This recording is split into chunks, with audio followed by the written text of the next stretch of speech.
ओम शांति।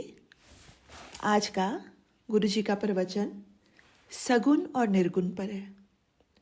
उपासना के दो प्रकार हैं, एक सगुण और एक निर्गुण। सगुण रास्ता है, निर्गुण मंदिर है। सगुण का रहस्य इस विश्व को समझना, सगुण स्वरूप समझ करके सबसे बड़ी बात अहिंसा है। मेरे जीवन में जलता दीप मैं नहीं बुझाना चाहता। मेरे जीवन में जलता दीप मैं नहीं बुझाना चाहता। संसार के अंदर चेतन दीप को बुझाने का तेरा क्या हक है? तेरे अंदर जीवन दीप तो क्या मुर्गे मच्छी में नहीं है? जब जाग जाता है अपने दीपक को भी उतनी ही कीमत देता है जितनी कि दूसरे को। मंदिर में जाकर दीप जलाने होते हैं। चींटी मक्खी सब मंदिर है। सूक्ष्म चिंतन करते करते पूरा छुटकारा नहीं होगा, लेकिन उतना ईश्वर के नज़दीक ज़रूर जाएगा। अहिंसा परम धर्म है।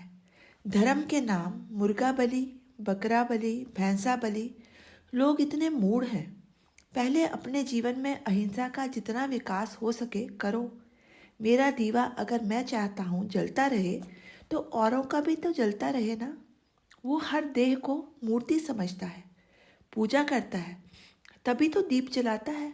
बुझाने का भी अधिकार केवल उसका है, उस परमात्मा का है, मेरा हक नहीं है।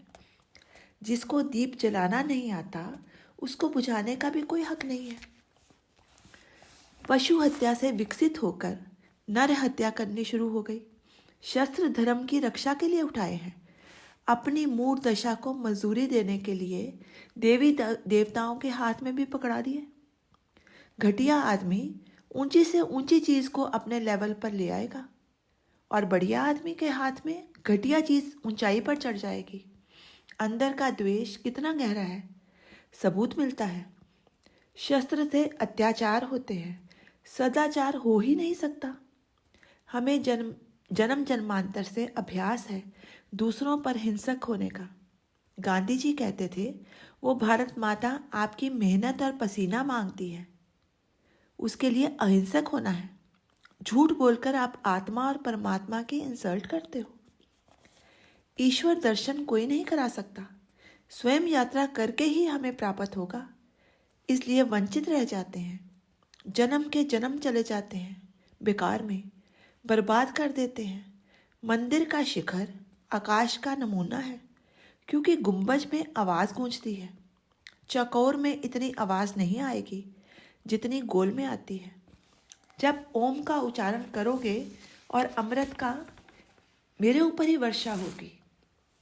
काया में से ओम निकला, वो ही ओम फिर मेरे पर बरसे। इसे अमृताभिषेक कहते हैं। मंदिर की रचना का ये रहस्य है। पत्थर की मूर्त यानी निर्लेप निर्विकार सिंबल है।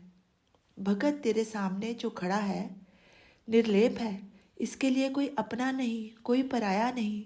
ये सुख दुख को समान कर देता है। फूल चढ़ा या कांटे कोई फर्क नहीं। ऐसी साधना जीवन में करनी होगी। इसमें कोई राग नहीं, द्वेष नहीं। हमारा फैलाया है ये राग द्वेष, हमारा फैलाया हुआ है ये राग द्वेष, जो हिंदू मुस्लिम एक दूसरे की जगह ना जा सके। पैर छुए तो सम्मान, लात लगी तो अपमान समझता है। क्या किया सगुन से? जब तक बोध नहीं कुछ नहीं होगा। जब ज्ञान की ज्वाला जलानी होती है, सामग्री चाहिए। ज्ञान एक अग्निकण है, तब भक्ति और कर्म दोनों ही आहुति बन जाती है। जिसके चित्त में ज्ञान कुंड जल जाता है, फिर वो कर्म करे ना करे, नारायण तो दिल में है। तमाम सामग्री को अग्नि का स्वरूप दे दिया। हर चीज़ की पूर्ण आहुति ज्ञान की अग्नि में होती है। परमात्मा का अर्थ ही ज्ञान है। पत्थर के सामने साधना का आधार लेना पड़ता है। कर्म और भक्ति दोनों सिद्ध कर देते हैं, ये भूषण नहीं है। लाठी लंगड़े को चाहिए।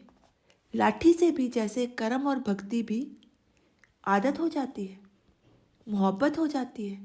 सगुन को चिपकोगे तो वहीं रह जाएगा, वहीं पे रह जाओगे। सारे संसार को सगुन समझकर पहला श्री गणेश करना पड़ता है। मंदिर का दीप नहीं बुझाओगे अहिंसा नहीं करेंगे, चेतना को मिटाने का क्या अधिकार है? बिना शाकाहारी हुए कोई उस ज्ञान ज्योति तक नहीं पहुंच सकता। अपने प्राणों की कदर, दूसरे के प्राणों की भी कदर, परमात्मा रूपी सूर्य, आत्मा रूपी किरण हर एक में प्रवेश करती है। मैं दूसरे की किरण को क्यों मिटाऊं? संसार में हर प्राणी को जीने का हक है। हम मारने वाले कौन हैं? अत्यंत सूक्ष्म होने के कारण हमें अपने प्राणों का पता नहीं चलता। हमें देखना, सुनना, महसूस होना सब आत्मा के कारण है। आत्मा ही परमात्मा को छू सकती है। मुख चख नहीं सकता। सगुण से ऊपर उठते उठते फिर निर्गुण में चला जाता है।